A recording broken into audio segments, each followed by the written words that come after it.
Lanjut di episode ketiga.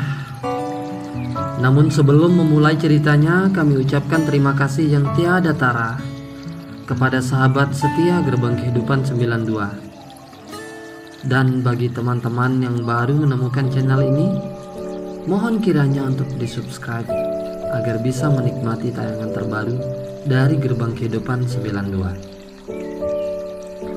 Komentar-komentar teman-teman yang membangun channel ini sangat kami tunggu. Karena itu, mohon tinggalkan di kolom komen ya. Bagi kami, sepatah kata dari Anda sangat membuat kami bahagia. Yuk kita lanjut ceritanya.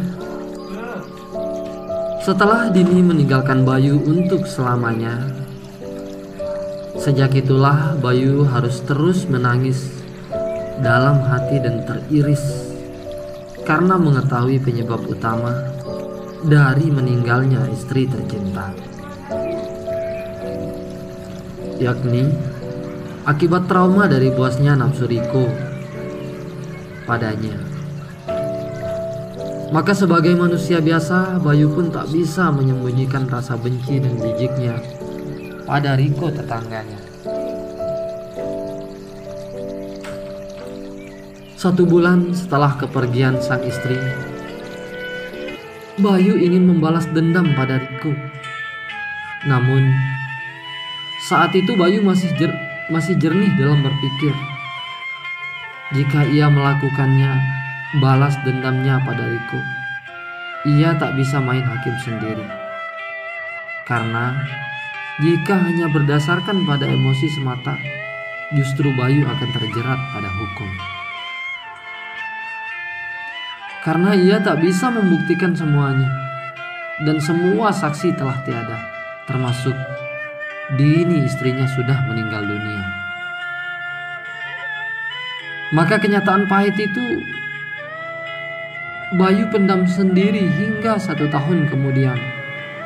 Barulah Bayu curhat pada Gerbang Kehidupan 92 agar kisahnya diangkat dan diabadikan dalam sebuah YouTube ini,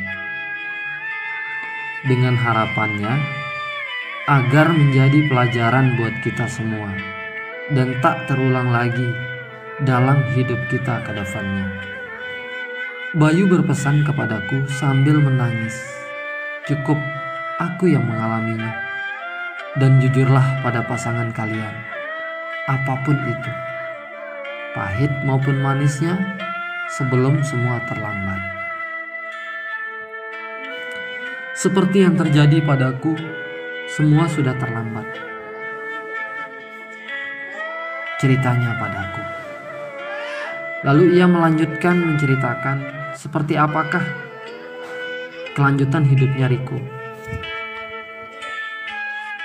Seperti yang diceritakan Bayu, saat ini Riko menjadi seorang yang sangat miskin. Semua tanahnya, bahkan rumahnya sudah habis terjual.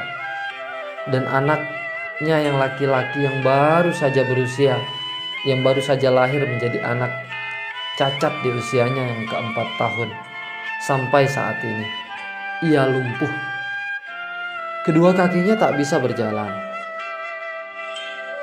Hingga saat ini, hidupnya Riko seperti gelandangan.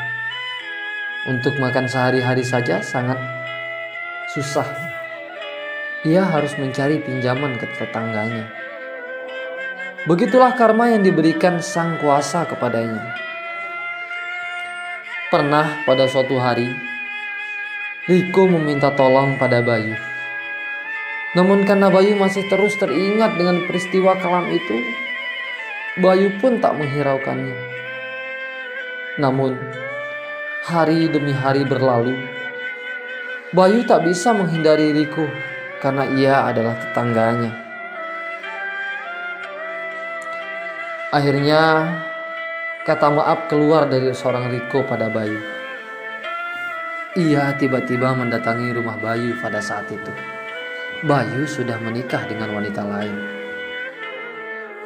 Riko tiba-tiba menangis sambil memegang tangan Bayu dan memohon maaf padanya dengan menceritakan keadaan yang sebenar-benarnya pada Bayu.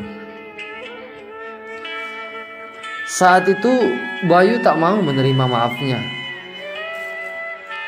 Hingga 3 bulan kemudian, Bayu pun tertimpa musibah. Lagi-lagi istrinya harus sakit-sakitan.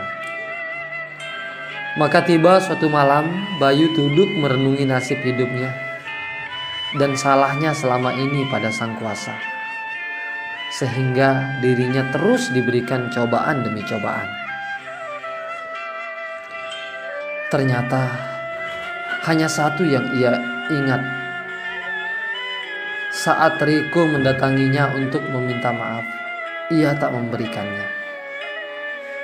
Menurut Bayu, itulah mungkin penyebab dari semua masalahnya.